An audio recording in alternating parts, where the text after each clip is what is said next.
Greetings, Commanders, Cerebrats, and Executors. For this episode, I'm just going to introduce some small things that didn't really fit well in any other episodes. Just a couple of useful buttons on your keyboard that let you do things a little bit faster. It's usually faster to do things with your keyboard than it is to do things with your mouse, and some of these buttons provide functionality it's not easy to get anywhere else. So, first button is F10. F10 opens the menu in StarCraft.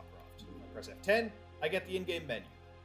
You can do things from here. The main thing you use this menu for is leaving the game when you've lost. It's a good idea to leave games when you know you're going to lose without waiting for the opponent to destroy all of your buildings manually. It's good manners. But if you want to bring up the menu, F10. F10 again, no, not F10 again, escape to get back out of the game. It's written right here. Return to game, escape. You can also bring up the menu pressing the game menu button down here. Second button, Control C. Control C centers your camera on whatever you have selected right now. I have this Nexus selected right now. I'm going to move my camera over here, press Control C, and I jump back to this location. Select this gateway, move over here, press Control C. Select this pylon, move my camera over here, press Control C. Control C lets you center your camera on what you have selected right now. The main way I use Control C is at the beginning of the game, when I want to center my camera on my opening main base structure, in this instance my Nexus.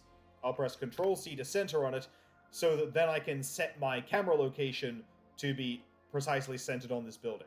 This is because sometimes camera locations aren't exactly centered on your main building at the beginning of the game. And the last thing I want to introduce is the spacebar. The spacebar jumps your camera to wherever your most recent notification came from. Notifications are created by things like building units and researching upgrades. So if I just turn on the sheet for building things quick, I'll build a probe. Notice these green bars on the minimap. If I press space, I jump to look at this Nexus. And now we'll build some zealots out of this gateway. And I'll select this geyser just so you can see I'm not pressing Control C. Move my camera over here, press space, and I jump to look at the position the zealots spawned from. Notice it's not quite centered on the gateway, it's where the zealots spawned because that's where the notification happened. Or, if I build a forge, I'm going to need to give myself some gas.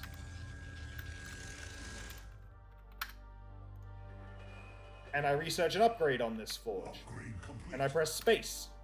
My camera centers on the forge. The forge isn't quite in the middle of the screen because the map ends over here, so the screen can't be pushed further to the left than this. Let's just make a cybernetics core to demonstrate that.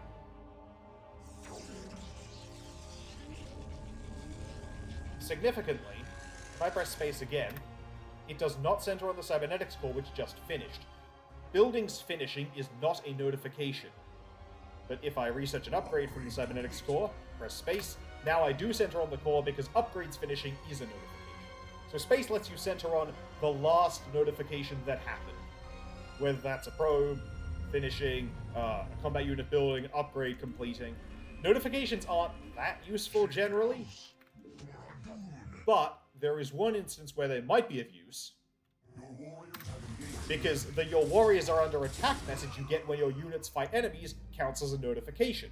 So, if you hear "Your warriors are under attack" and press space, your camera will be jumped to wherever that's happening, which can be useful in finding things that you need to pay attention to right now, because often when your units get into a fight, it's important to pay attention to that right now.